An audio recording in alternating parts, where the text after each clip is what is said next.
بسم اللہ الرحمن الرحیم. RFI ٹاک کے ساتھ میں ہوں نصرت مرزا. آج کے پروگرام میں جو دہشت گردی ہوئی ہے ڈیرہ اسماعیل خان میں، اس پر ہم گفتگو کریں گے. اور گفتگو کرنے کے لیے ہم نے دعوت دی ہے جناب محترم لیفٹیننٹ جنرل ریٹائرڈ خالد نعیم لودھی صاحب کو، جو سابق وزیر دفاع ہیں. اور ہمارا ان کے ساتھ میں اکثر بیشتر اس بات میں انٹریکشن رہا ہے کہ وہ جو بھی پاکستان کے حالات ہیں ان کے اوپر وہ دل جمعی کے ساتھ میں گفتگو کرتے ہیں.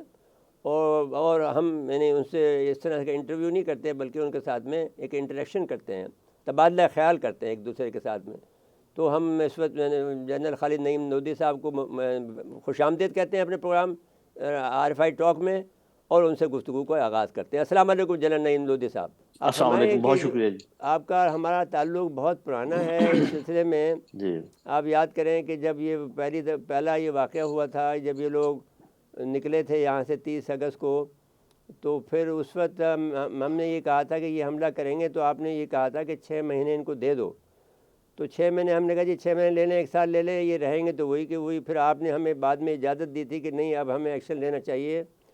تو اب دیکھ لیجئے کہ جو ان کا خفیہ معاہدہ ہوا ہے جو دوحہ میں، اس کے تحت امریکہ یہاں پر بہت سارے اسلحہ چھوڑ کے گیا ہے، اور وہ پھر ہمارے خلاف استعمال ہو رہا ہے. تو اب اس یہ جو واقعہ ہوا ہے، جس میں کہ یہ ایک واقعہ نہیں ہے، یہ تسلسل سے واقعات ہو رہے ہیں اور اس کی فریکوینسی بڑھ رہی ہے. اور واردات کی میں جو ان کے دہشت گردی کی جو واردات ہے، اس کے اندر جو آدمی کی اموات ہیں، ہمارے شہداء کی اموات ہیں، وہ بھی بڑھ رہی ہے. اس پہ پہلے تبصرہ فرما لیں، پھر آگے بحث کرتے ہیں. جی جی بہت شکریہ. سب سے پہلے تو صاف ظاہر ہے کہ بہت غم انگیز واقعہ ہے. بہت زیادہ شہادتیں ہوئی ہیں. اللہ تعالیٰ ان کی شہادت قبول فرمائے. آمین. اور گو کے جواب میں ہم نے 27 ٹیررسٹ بھی مارے ہیں، لیکن جیسے آپ نے کہا وہ مختلف جگہوں پر ہیں. لیکن بہرحال پھر بھی ہمارے 23 سے 25 جوان جو شہید ہوئے ہیں وہ آسانی سے صاف ظاہر ہے اس کو بھولا نہیں جا سکتا. اس میں بہت ساری چیزیں دھیان کرنے کی ضرورت ہے. پھر میں بات کر لوں گا. میرا اپنا جو خیال ہے، اور میں غلط ہو سکتا ہوں، میں کبھی مصر نہیں ہوتا اپنی بات کے اوپر، وہ یہ ہے کہ جو لوگ یہ خیال کرتے ہیں کہ جو معاہدہ دوحہ کا ہوا ہے امریکہ اور افغان طالبان کے درمیان، اس میں افغان طالبان نے کوئی امریکی شرائط مان کر وہ معاہدہ کیا ہے. صاف ظاہر ہے کہ اس میں کوئی اگر چھوٹا موٹا لے دے ہوا تو وہ الگ بات ہے. لیکن میں سمجھتا ہوں کہ انہوں نے جو اپنا شہادتیں دی ہیں، جو جد و جہد کی ہے، یہ اس کو انڈرمائن کرنے کی کوشش ہے. اگر کوئی یہ کہے کہ آج کل وہ امریکہ کے کہنے پہ کام کر رہے ہیں یا وہ معاہدہ امریکہ کے ساتھ اس نوعیت کا ہو، تو میں اس بات کو نہیں مانتا. میں سمجھتا ہوں انہوں نے جد و جہد کر کے اپنے ملک کو آزاد کروایا ہے، اور وہ کبھی بھی ان کے ساتھ اس قسم کی کمپرومائز نہیں کر سکتے، ورنہ وہ اتنی لمبی طویل جنگ اور اتنی شہادتیں نہ دیتے. ہاں البتہ جو تحریک طالبان پاکستان ہے، وہ اس میں کوئی شک و شبہ کی گنجائش نہیں کہ ان کا لنکس ہیں جو افغان طالبان ہیں، لیکن وہ ہماری دشمن انٹیلیجنس ایجنسیوں کی ایما پر چھوڑے ہوئے لوگ ہیں جو ہمارے اوپر چھوڑے گئے. اور وہ اس سے دو فائدے اٹھا رہے ہیں. ایک تو یہ کہ ہمیں جس تو پہنچا ہی رہے ہیں، لیکن آپ کو اور ہمیں یہ بھی باور کروا رہے ہیں کہ یہ افغان طالبان یا افغان حکومت کی ایما پر ہو رہا ہے. یہ بہت ہی خطرناک سچویشن ہماری انٹیلیجنس ایجنسیز نے، ہمارے جو دشمن انہوں نے پیدا کر دی ہے، اور ہماری بہت بڑی تعداد لوگوں کی اس کو ماننے شروع کر دیا ہے. آپ نے بھی کوئی اس قسم کا انڈیکیشن دی ہے. تو یہ بات دیکھیں، جتنی جلدی ہم نے انگلی اٹھائی، پہلی بات تو یہ کہ تحریک طالبان پاکستان نے اس کی نہیں لی رسپانسبلٹی. ایک اور تنظیم ہے جس کو وہ ذیلی تنظیم کہتے ہیں، ان کی لی ہے. اور کسی بھی ماڈرن ترین ملک میں آپ مجھے یہ مثال بتا دیجئے کہ ابھی آپ کے اوپر حملہ ہوا ہو اور آپ 2 گھنٹے کے بعد کسی ملک کے اوپر انگلی اٹھا دیں کہ جی آپ نے یہ حملہ کروایا. مجھے آپ کوئی ہسٹری میں مثال دے دیں. اتنی تیزی سے جو ہے نا انگلیاں اٹھانا یہ غلط نہیں ہے. ہم اپنے دوستوں اور دشمنوں میں تمیز کرنے میں ناکام ہیں، اور یہی وجہ ہے کہ ہم یہ ساری چیزیں بھگت رہے ہیں. جی نہیں، وہ تو جہاد انہوں نے ذیلی جو تنظیم ہے ان کی جہاد پاکستان کے نام سے انہوں نے ایک تنظیم بنا دی ہے، اور وہ تحریک جہاد پاکستان جو TTP کا ایک گروپ ہے، اور ان سے آدمی الائنس ہے. تو اب میں یہ نہیں کہہ رہا، میں یہ کہہ رہا ہوں کہ جو بنیادی سوالات اٹھتے ہیں آپ کی بات کو کیونکہ ہم ہمیشہ بہت اہمیت دیتے ہیں، بہت شکریہ جی. اور آپ کا کیونکہ تجربہ زیادہ ہے، اور ہم کیونکہ دوسرے اینگل سے دیکھتے ہیں. وہ یوں ہے کہ جب امریکہ جب جاتا تھا پہلے، جب USSR گیا تو اسلحہ ہمیں کچھ دے کے گیا تھا. اس دفعہ وہ اسلحہ ہمیں نہیں دے کے گیا، وہیں چھوڑ گیا. اور وہ اسلحہ کو انہوں نے، ایک تو یہ بات ہے کہ وہ اسلحہ وہیں چھوڑ گیا، اور انہوں نے کوشش یہ کی ہے کہ ان کو زیادہ اسلحہ، اتنا جدید اسلحہ دے جائے تاکہ یہ پھر کبھی اپنے کسی کے خلاف استعمال کر سکے. اب یہ میں یہاں پر آپ کی وجہ سے میں اس کا لفظ کو روک رہا ہوں، میں کسی کا لفظ استعمال کر رہا ہوں. دوسری جی بات یہ ہے کہ وہ اسلحے کو انہوں نے، میں جو خبریں ہم نے ان کو مانیٹر کر رہے ہیں، وہ جب ان خبریں جو اسلحے کو انہوں نے مرمت کر کے اس کو ورکیبل بنا دیا. پہلی بات تو یہ تھی. اور پھر دوسرا جو اینگل ہے وہ یہ ہے کہ جب بھی ہم جتنے بھی کیونکہ ہم میڈیا کے لوگ ہیں تو مسلسل ہم امریکی میڈیا پہ نظر رکھتے ہیں، اور انڈین میڈیا پہ نظر رکھتے ہیں، اور اسرائیلی میڈیا پہ نظر رکھتے ہیں. تو جب ہم یہ دیکھتے ہیں تو وہ وہاں سے یہ کہا جاتا ہے، FBI کا آدمی ہو یا CIA کا آدمی ہو یا کسی اور انٹیلیجنس ایجنسی کا آدمی ہو، کہ آپ پاکستان میں کیوں ہارے. امریکہ کی بات کر رہا ہوں صرف. تو وہ کہتے ہیں کہ ون ورڈ پاکستان، کہ ہم پاکستان کی وجہ سے افغانستان میں ہارے ہیں. تو وہ اب ظاہر ہے کہ بیسیکلی وہ ان کے ذہن میں انتقام بھی ہے، اور وہ اس لحاظ سے اس وقت جس وقت دوحہ کا مذاکرات چل رہے تھے، اس وقت میں نے یہ بات کہی تھی کہ ان کے درمیان میں خفیہ معاہدہ ہوا ہے. اور وہ بھی یہ تھا کہ میری رپورٹ نہیں تھی، وہ یہ واشنگٹن پوسٹ کی رپورٹ تھی، اور اس میں یہ تفصیل نہیں بیان کی تھی. تو میں نے ہر آدمی سے یہ پوچھا کہ کیا خفیہ معاہدہ ہو سکتا ہے.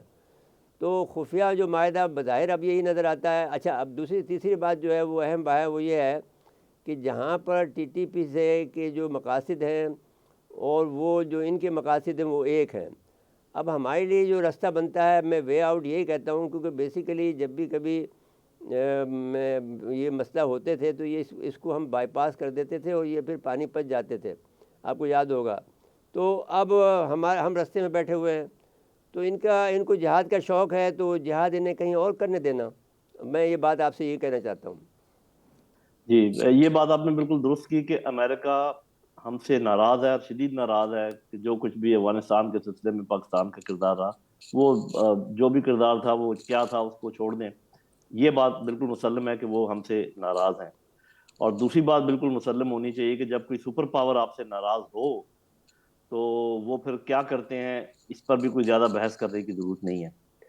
اب سوچنے کی بات یہ ہے کہ جن کے ساتھ وہ جنگ لڑ رہے تھے، افغان طالبان، ان کے ساتھ انہوں نے یہ معاہدہ کیا کہ آپ سے تو ہم ہار گئے، کوئی بات نہیں، لیکن جنہوں نے آپ کی معاونت کی ہے آؤ دونوں مل کے اس کو مارے. اور افغان طالبان یہ بات مان گئے. یہ آپ لاجک دے رہے ہیں. نہیں، میں یہ نہیں کہہ رہا. میں یہ کہہ جی رہا آپ ہوں کیا کہ کہہ رہے ہیں؟ میں یہ کہہ رہا ہوں کہ ایک اور بات بھی سن لیجیے، کہ جس وقت آپ کا ان کا تحریک طالبان کا جب آدمی کوئٹہ کے قریب جب ان کو مارا گیا، منصور کو، تو انہوں نے یہ اس وقت ہم پر یہ الزام لگایا کہ یہ پاکستانیوں کی مدد سے مارا گیا. اگرچہ وہ اتنے عرصے تک، کوئی کئی مہینے تک وہ ایران میں جو کیمپ ہے ان کا، جس طرح کہ ہمارے افغانی کیمپ ہیں، وہ وہاں رہا. انہوں نے وہاں کوئی کارروائی نہیں کی. اور دال بدین سے لے کر اور یہاں تک جب وہ آ گیا تو یہاں پر ڈرون سے اس کو مارا کھلے عام. اس کے بعد سے جو موجودہ جو ہے وہ جو تحریک طالبان کا نہیں، تحریک طالبان کا نہیں، افغان کا جو امیر ہے اخونزادہ، وہ آپ پر اعتبار نہیں کرتا. میں یہ کہنا چاہتا ہوں. دوسری بات یہ ہے کہ جو آدمی ہے، ہمارا جو اثر رسوخ پہلے ہوتا تھا وہ ان پر نہیں ہے. اور تیسری بات یہ ہے کہ تحریک طالبان کے جو مقاصد ہیں وہی مقاصد ان کے افغانیوں کے ہیں، وہ ان کو پھر روکتے نہیں ہیں. اب یہ بتائیے کہ کس حد تک روکتے ہیں اور کس حد تک نہیں روکتے ہیں. یہ میں اس طرح سے بات کر رہا ہوں. جی جی جی، اس بات پہ یہ کر لیتے ہیں. یہ مطلب اچھا آپ نے صحیح لائن آف لاجک ہے، اور اسی پر ہمیں بات کرنی چاہیے. دیکھیں، بات یہ ہے کہ میں یہ سمجھتا ہوں، اور وہ یہ ہے کہ جو افغان طالبان تھے ان کا جو ایم تھا وہ اپنے ملک کی آزادی تھا، اور وہ انہوں نے حاصل کی ہے. اب وہ اس کی ڈیولپمنٹ کرنے کی کوشش کر رہے ہیں اور آگے بڑھنے کی کوشش کر رہے ہیں. تحریک طالبان پاکستان کا مقصد تھا، پاکستان کو ڈیسٹیبلائز کر کے یہاں پہ کسی قسم کی اسلامی حکومت لے کر آنا. تو یہ جو آپ کہتے ہیں کہ دونوں کا مقصد ایک ہی ہے، ایک ہی تھا، وہ اپنے آزادی کی جنگ لڑ رہے تھے. یہ ہمارے اوپر چھوڑے ہوئے بولے کتے تھے. اور ان کو آپ دونوں کو ملا کے کہہ رہے ہیں کہ ان کا ایک ہی ان کے پیچھے جو تحریک طالبان پاکستان ہے، اچھی طرح آپ جانتے ہیں کہ ان کے پیچھے سی آئی اے تھی، ان کے پیچھے را تھی، ان کے پیچھے این ڈی ایس تھی، جو یہ سارے کام کروا رہے تھے. تو آپ یہ کہنا چاہ رہے ہیں کہ افغان طالبان کے پیچھے بھی یہ لوگ تھے؟ تو یہ تو خیر ایک بات ہے، اس کو تو ہم تھوڑی دیر کے لیے مؤخر کر دیتے ہیں، آپ بھی غور کریں، میں بھی غور کرتا ہوں. آپ مجھے یہ بتائیے، پاکستان ایک ویل اسٹیبلشڈ ملک ہے، ہماری فوج ہے، ہماری انٹیلیجنس ایجنسیز ہیں، اور ہمارے پاس ذرائع ہیں ماشاءاللہ. یہ کچے کا جو مسئلہ ہے جہاں پر ڈاکو ہیں، کتنا عرصہ ہو گیا آپ سے وہ علاقہ کلیئر ہوا ہے؟ نہیں ہو اس رہا. کا جواب بے شک آپ نہ دیں، نہیں آپ کیوں بے نہیں شک دوں، اس کا جواب نہ میں دیں. جانتا ہوں اس جی علاقے کو پوری اچھی طرح سے. جی جی. وہ نہیں کر رہے تو ہیں کلیئر، اور پولیس ملی ہوئی ہے اس کے ساتھ میں. ہاں جیسے بھی ہے. تو اسی طریقے سے افغان طالبان آئے ہیں، وہ حکومت کر رہے ہیں. اگر ان کے کچھ ایسے علاقے ہیں جو کہ ان کے کنٹرول میں نہیں ہے، یا ان کے کچھ نیچے کے لوگ جو ہے ان کے ساتھ مل کر، اور ان کے اپنے ادھر کافی سارے مسئلے ہیں. فار ایگزامپل، اگر آپ نے ذوب کی سرحد کے اوپر سمگلنگ بند کر دی اور باقی سمگلنگ بند کر دی، تو وہی سمگلر جن کی پہلے چاندی ہو رہی تھی وہ ان کے ساتھ مل کے اس قسم کے کام کریں گے. تو نصرت صاحب، آپ کا تو بہت بڑا تجربہ ہے اور آپ بڑی باتوں پر نظر رکھتے ہیں. بڑی بات سب سے پہلے یہ یاد رکھیں جو آپ نے خود کہی، امریکہ ہم سے ناراض ہے. نمبر دو، امریکہ ہم سے بدلہ لینا چاہتا ہے. اور ایک بات جو میں اب کرنے والا ہوں، اس کو آپ ہسٹوریکلی چیک کر لیں. جب یہ جنگ ختم ہوئی اور امریکہ یہاں سے چلا گیا، تو کچھ دیر کے لیے یہاں امن امان تھا اور کم حملے تھے. جو ہی آپ انکل سام کو واپس لے کر آئے ہیں، دوبارہ چیزیں انہوں نے اپنے ہاتھ میں لے لی ہیں، تو یہ سب کچھ چیزیں بڑھ گئی ہیں. ایک چیز میں اور آپ کے بتانا چاہوں گا، علم میں جو آلریڈی ہے. آپ کو پتا ہے کہ جب ہم یہ واپس کر رہے تھے افغان پناہ گزین کو، تو امریکہ نے آپ کو ایک لسٹ دی ہے کہ یہ لوگ مہربانی کر کے آپ واپس نہ کریں.